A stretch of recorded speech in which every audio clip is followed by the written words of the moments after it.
Hi everyone, it's Robert Alaniz, and this is another episode of the Collecting the King show. This is episode 55, and it is also the very first show of 2026. On today's show, I want to talk about a long overdue topic when it comes to collecting Elvis records, and that would be the holy grail of them all, the Sun records. Elvis Presley's history with Sun Records began in 1953 with a demo recording, leading to his first single, That's All Right, in 1954.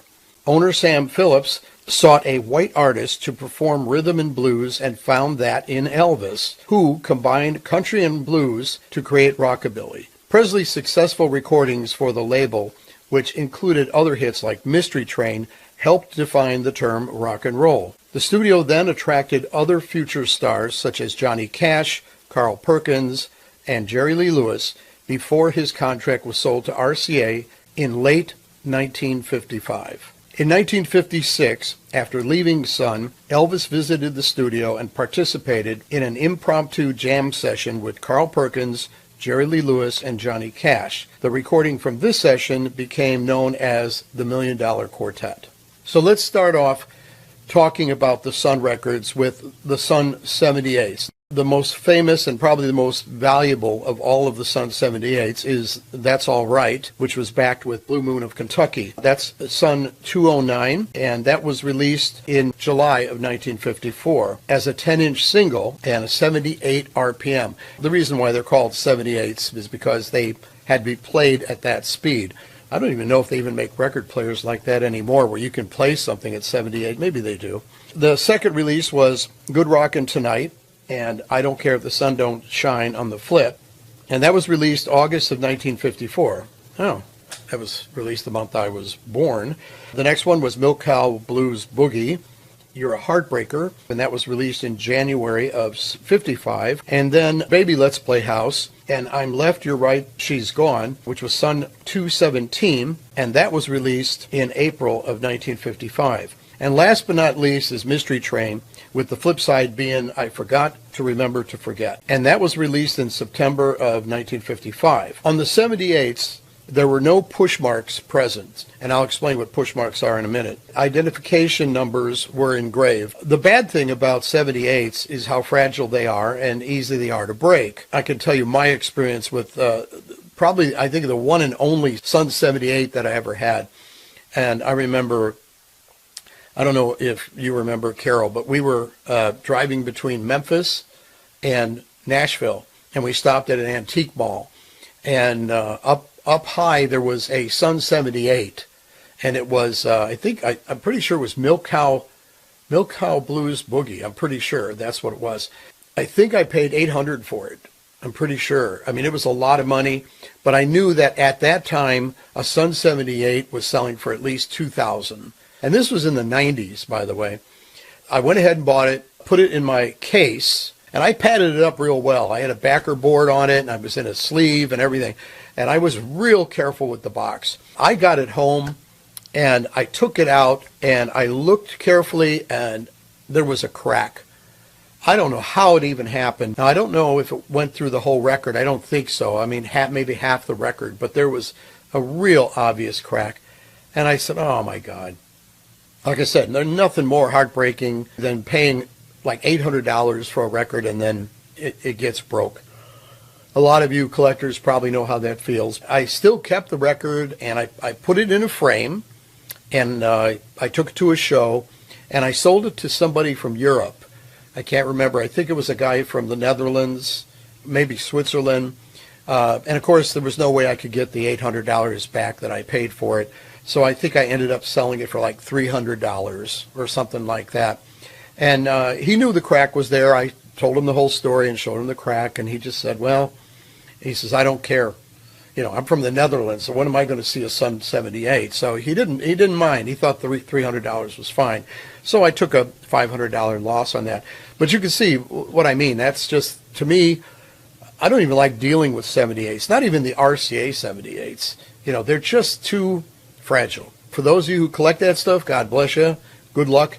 Please be very, very careful how you store those things because they break so incredibly easy. Steve Orlando, who just bought a Sun 78 of That's All Right, he paid, I'm not sure, like a couple $100 for it, but it had a chip on it and everything, and it was in a frame. And I think the reason why a lot of people put those in frames is to protect them because they're so fragile. Next, we'll talk about the Sun singles, the Sun 45s. And all of these are the same as the 78s. First one was That's All Right, Blue Moon of Kentucky, which is Sun 209. Good Rockin' Tonight, I Don't Care If the Sun Don't Shine, Sun 210. Milk Cow Blues, You're a Heartbreaker, Sun 125. Baby, Let's Play House, I'm Left, You're Right, She's Gone, which is Sun 217. The last one was Mystery Train, I Forgot to Remember to Forget, which is Sun 223. The Sun 78s and the singles all were released at the same time. Sun singles with 3 push marks, which are 3 circular indentations that, if connected by a line, would form a triangle, are original pressings. The only Sun 45 that didn't have push marks, and I'm not exactly sure about this, I'm not sure if it was a different factory or whatever the case might be, a different pressing plant or a different plate, I'm not sure, but whatever the case might be, Mystery Train, I Forgot to Remember to Forget, which is Sun 233, had no push marks at all. All the reproductions and reissues later that came out did not have the push marks. Now let's talk about counterfeits, because that's going to be the next, that's something that I see a lot. I see a lot of times online where people talk about the fact that they found a Sun record and they want to know if it's the real McCoy. Well, as I said, the Sun records had these push marks. The originals all had these push marks, the first 4, except for Mystery Train. So if you have one of the first 4 and you have the push marks, you've got a legit Sun record. Now, there are Sun records that were reproduced, and I'm not really sure if Sun reproduced them or not, but I have a few things here I wanted to show you. These are different variations of Sun records. This is ironic because this one here is My Happiness. My Happiness was never a Sun release, so obviously this came out later. I'm pretty sure this is somewhere around the 70s after Elvis died, or maybe the 80s that this came out. Probably more later 70s, early 80s, somewhere around that time period. Plus the vinyl is a little flimsier, and it's newer. It just feels like a new record. But this one here is My Happiness, and That's When Your Heartaches Begin. And these were, I believe, Sun recordings, but they were never released by Sun. So later on, they decided to do that. And since I'm showing you this, I could talk about a little bit about this sleeve. A lot of people don't realize it, but the Sun records did not have a sleeve like this. The Sun records usually came in a regular sleeve like this, like a regular brown sleeve. These were produced later, and they've been produced over and over and over again for all the reproductions and things like that. I thought it was amusing. On Elvis's birthday, Carol, remember we watched Elvis, right? Baz Luhrmann's Elvis. And I remember in the opening scene, the first time you see Colonel Parker at the carnival, the skinny guy with the hat, I think he was the nephew of Hank Snow or something. You guys probably know. But anyway, he comes running in. He's got a Sun record, and he runs up to a record player, and he puts it on, and the Colonel's like, "What's that?" And he goes, "Oh, it's this new record. That's All Right. You got to listen to it." For those of you who know the movie and know the scene, he's carrying one of these. And right away I said, wait a minute. Didn't they do their research? There was no sleeve like this for Sun. Because if there was, then that would explain why Baz Luhrmann went ahead and used one of these fake sleeves to put on the record. It looks better for the camera if you see a sleeve. These sleeves were made later. But I saw that in the movie and I thought, you guys got that wrong. I know, they got a lot of things wrong. I know everybody's going to say, there were a lot of things wrong with that movie. Yes, there was. The following is counterfeit identifications that I took right from Presley. First of all, the fakes of Sun 45s are numerous. However, some are very easily identified. Any with issued 1973 engraved in the vinyl are fakes. Any Sun records, 78 or 45, on colored vinyl is a bootleg. On some fakes, the brown sun rays circling the top half of the label fail to go all the way to the edge of the hole. though we are not prepared to state unequivocally that there are no originals printed that way. When compared to the label of an original, some fakes have noticeably darker brown print on noticeably lighter yellow stock. Any discs with an RE or reissue engraved in the vinyl are fakes, of course. On a collector's note, only bootleg picture sleeves exist for this release. All right, so let's talk about some of the Sun reproductions. These are not reissues. These were reproduced by different companies or whatever, and sometimes included as a bonus item with things. So let's talk about That's All Right and Blue Moon of Kentucky, Sun RCA Jive 209, which was produced in 2009. It's a reproduction that was made for the complete RCA Masters collection from the Franklin Mint.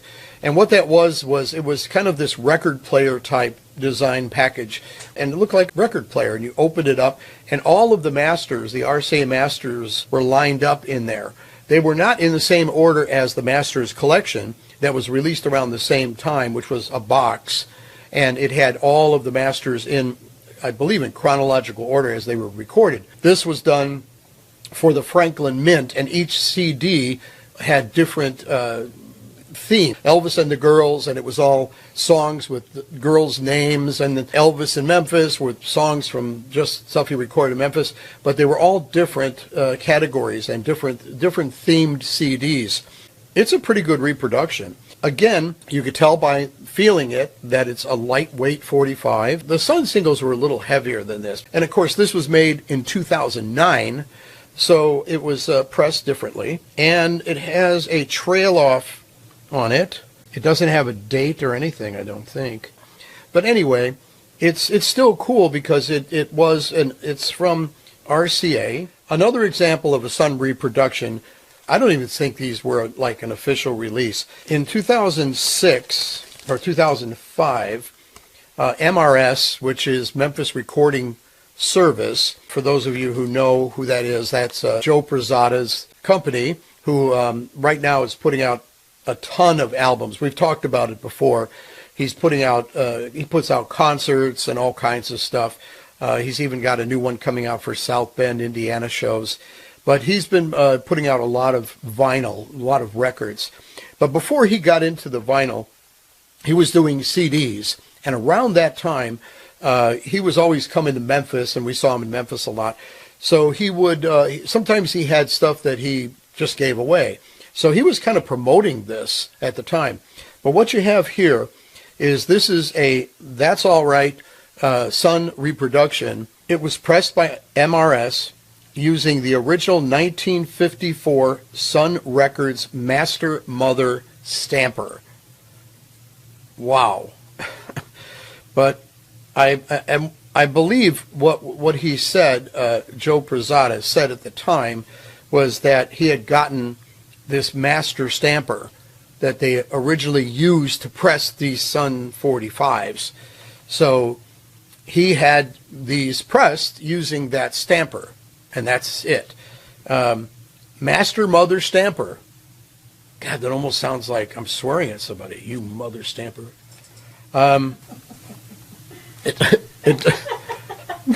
Really, Master Mother Stamper. I guess it's a legit term. Anyway, so there was this one here, and this was, like I said, in 2000, was it 2005? Right, and then later in 2006, and this was also pressed, according to this, with the original Master Mother stamper, and this is Mystery Train. These are like one-sided pressings, so the back is completely blank, and the front has the label. I'm not sure if the label is, yeah, it looks pretty good to me. It's not off-centered or anything like that, so the label looks good.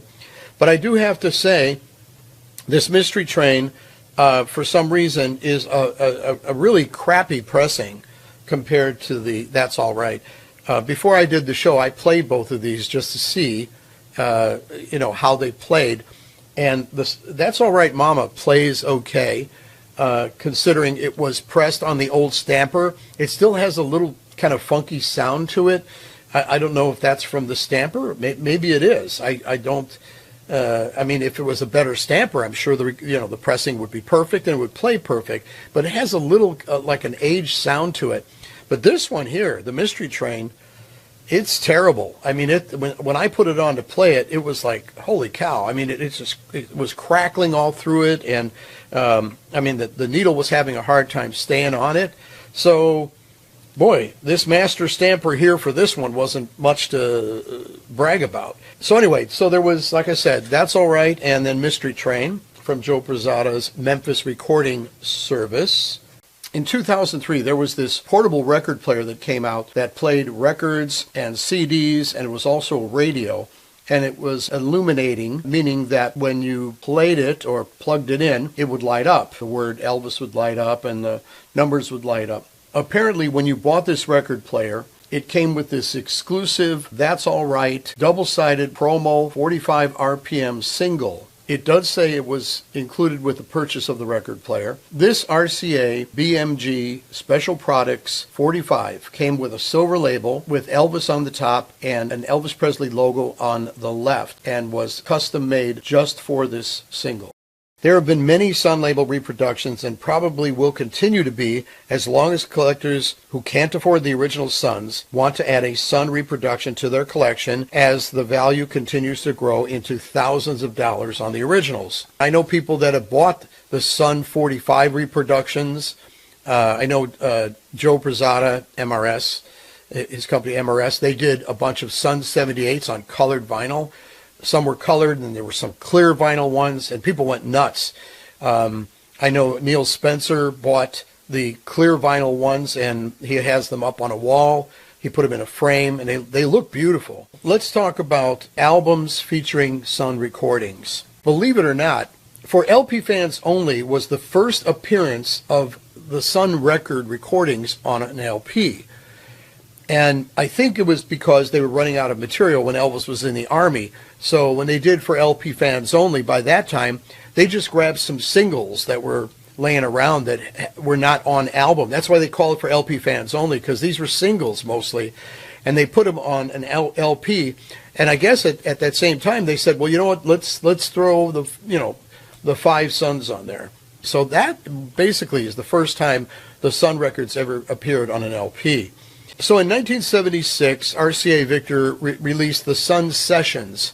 This album was released by RCA because in England, overseas, they released an album called the Sun Collection, and RCA International, I think, put it out. Those of you from Europe will know better about that than me. Then after that, there was a record called Interviews and Memories of the Sun Years on the Sun label in 1977. Now, this came out after Elvis died, of interviews with Scotty Moore and, I don't know if Bill Black's on there or Elvis or whatever. And it's on the Sun label, so I wonder if maybe those were, stuff that Sun had recorded at one time and, for whatever reason. And after Elvis died, they decided to rush it out. Then after that, in 1985, RCA decided to do the complete Sun Sessions, which is a 2 LP set, and basically it's everything that was on the Sun Sessions, but they added extra stuff, alternate takes and this and that they added to the collection. Then RCA in 1990, again digging into whatever they had, finally decided to release their own version of the $1 Million Quartet. And as I mentioned before, historically that's with Johnny Cash, Carl Perkins, and Jerry Lee Lewis. So it was the first time that it was ever released on vinyl legitimately by RCA. There were bootlegs of the $1 Million Quartet and variations of those recordings that were released in the 70s once they, the bootleggers got their hands on that material. In 1990, when it was announced that they were going to release the $1 Million Quartet, RCA decided, well, we're going to send out these postcards to the record stores that they could put on the counter. So that's what they did. They have these postcards, and it's basically the cover of the album, the same cover. And then if you flip it over on the back, it tells you when the record and album is coming out. Anything that goes with an album, whether it's promotional or not, whatever, or whether it came inside the album, outside the album, if it's related to the album, I put it with the album just to have it. Interestingly enough, today on Facebook, I noticed somebody was talking about the Girl Happy photo. I don't want to spend a lot of time on this, but I will say this. Somebody came across some advertising material for Roustabout, and everybody knows Roustabout's my movie. That's what I collect. I think I showed all my records one time. I have just about every variation of Roustabout there is, and some from imports from other countries. Even as a Roustabout collector from as far back as the 80s or late 70s, I did not know that the photo that we called the Girl Happy photo was actually made or produced for Roustabout. There were lots of times that people looked at it and said, you know, that picture's in that painting is Roustabout. So when somebody found this in the advertising materials from RCA, it clearly states that amongst the promotional material, there would be this poster. Now, I think what happened was this. A lot of people, because they saw that, they said, oh, well, that means that that poster was for Roustabout. Okay, yes, you're right, it was. But I think record stores got them and maybe put them on display. Although maybe some of them gave them out. I don't know. I'm not sure what the timing was when these posters came out. But I guarantee you, when I bought my copy of Girl Happy at Beverly Records in Chicago, I remember that the woman there always gave me anything that was something that came with the record. She says, "Oh, today you get a big poster." Well, here's the deal. Here's my final word on this. I think what happened was the poster was made for Roustabout. It was sent to the record stores, and some of the record stores gave it away. Others may have put it up on the wall or used it exactly for what it was supposed to be, and when that was a promotional item, just like a standee or a counter display or something like that. But later on, they sent so many of them, they had them left over because Girl Happy, it came out right after Roustabout. I mean, there was a short window release of these records, I think as little as 3 months. I could be wrong, but 3 to 4 months. So I think the record stores just had them left over a time Girl Happy was released. So I think the majority of them were given away when people bought Girl Happy. And I think that's how it all started, and that's where it is. So that's it. I think that's the whole Girl Happy Roustabout thing. So getting back to $1 Million Quartet, they sent out that little card before as a promotion. But what I did was I put the card with the album because it's kind of like a bonus item in some way, or it's associated, so I put it with it. Surprisingly, one of the rarest Sun compilations on vinyl is Elvis at Sun from 2004. This album had a very limited pressing, probably because of the fact that the one before it was Elvis 56, which was released in 1996, and there hadn't been any vinyl pressed in the 90s except for that one record. So in 2004, this was basically a return to pressing Elvis on vinyl in the 21st century. Next, we have an album that came out in 2017. So now we're getting way into the 2000s or the 21st century. And it is called The Boy from Tupelo, The Sun Masters on the RCA Legacy Sony label. And that's 2017. That album's cool because it came out two ways. When it first was released, RCA released it. I think it's on black vinyl. But if you got it at Barnes & Noble, it was on blue. This record here came out kind of in conjunction with this box set here. And this is A Boy from Tupelo. So this CD box set, which came out, all RCA Legacy put out, I think that vinyl was released in conjunction with that in some way. But this is an awesome set. I mean, I know I'm not talking about CDs, but this is every Sun recording. If I'm correct, every Sun recording in existence or recording related when Elvis was with Sun Records or before he signed or whatever. Because I noticed there's also live performances on here as well as the masters. If you want the Sun recordings on compact disc, the complete ones, this is the one to get. An honorable mention, The Sun Story.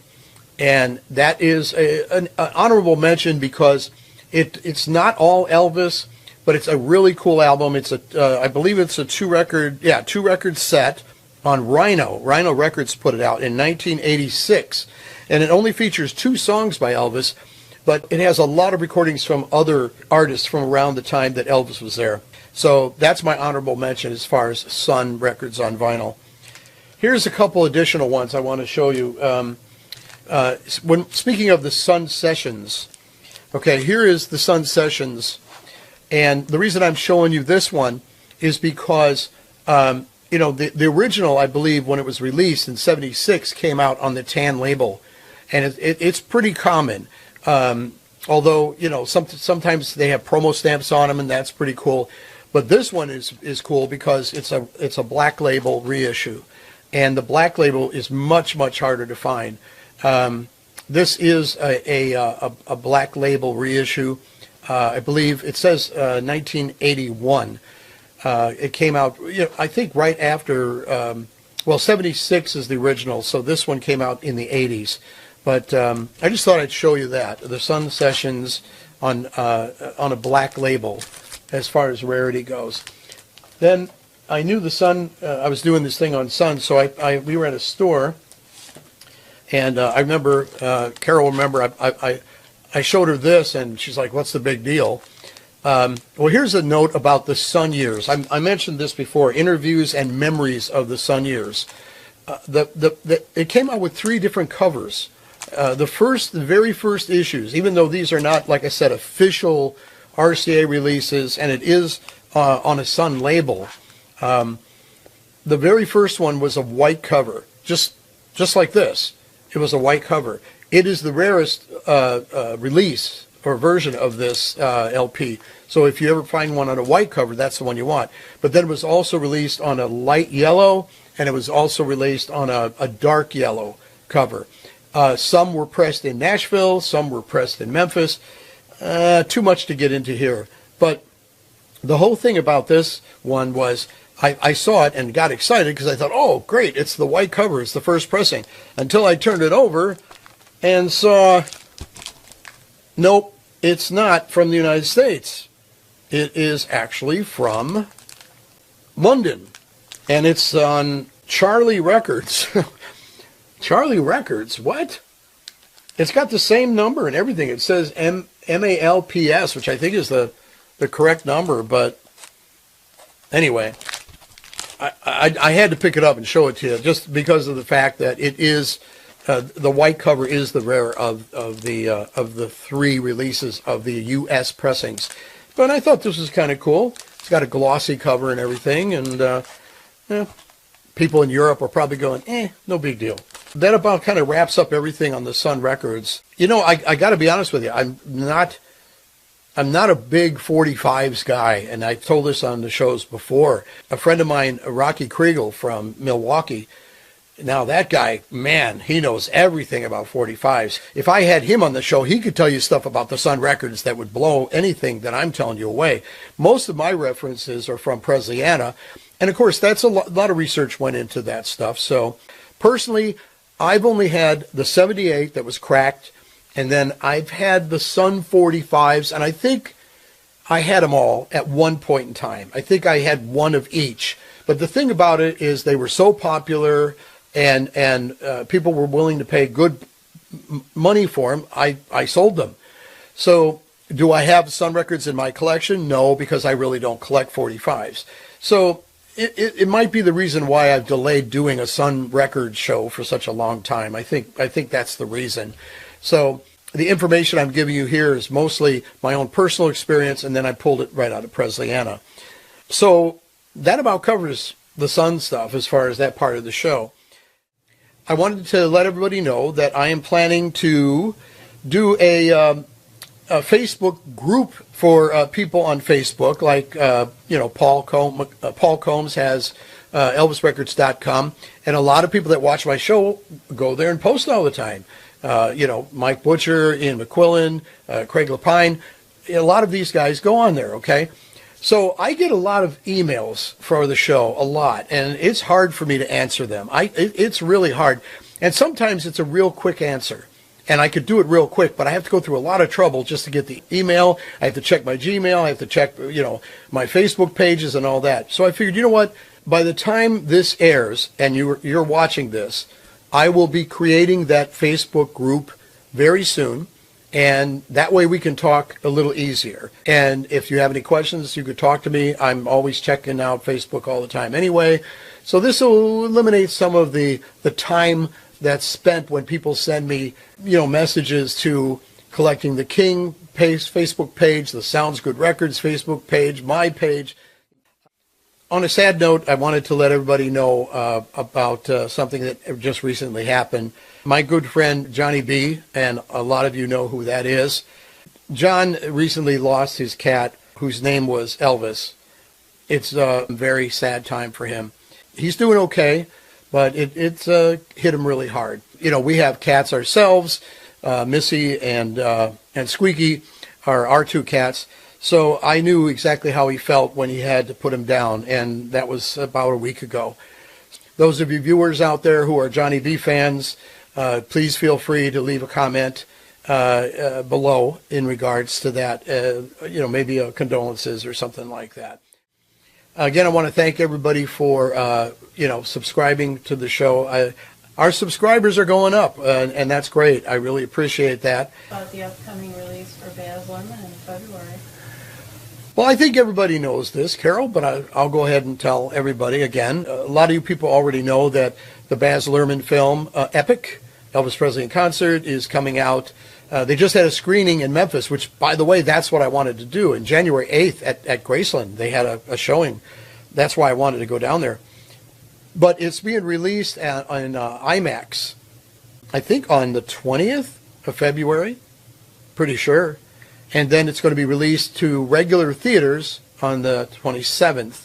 And that's coming out in February. So I'm excited about it. I'm really excited about it. I can't wait to see what Baz Luhrmann did, especially after recently watching Elvis, the movie, and watching all the amazing edits and stuff that he did. I heard the editing in the movie is incredible with all the live footage. And the soundtrack to the movie is coming out, and it's going to be released on the 27th of February. And what's cool about that is Graceland has an exclusive that if you pre-order it, it's on like this red vinyl or red marble vinyl. You also can order it from Amazon. Amazon's got also a colored vinyl edition, doesn't everybody? And then there'll be a black vinyl edition. So, those of you who have to have everything, there's going to be 3 different versions of the album, the vinyl. The CD, of course, I think comes out, pretty sure that comes out on the same day. But whatever the case might be, we've got that album to look forward to, and I'm sure I'll talk about that in a future show. So that about wraps things up, folks. Thank you for watching. I am Robert Alaniz. This is the Collecting the King show. And once again, I'm out of here.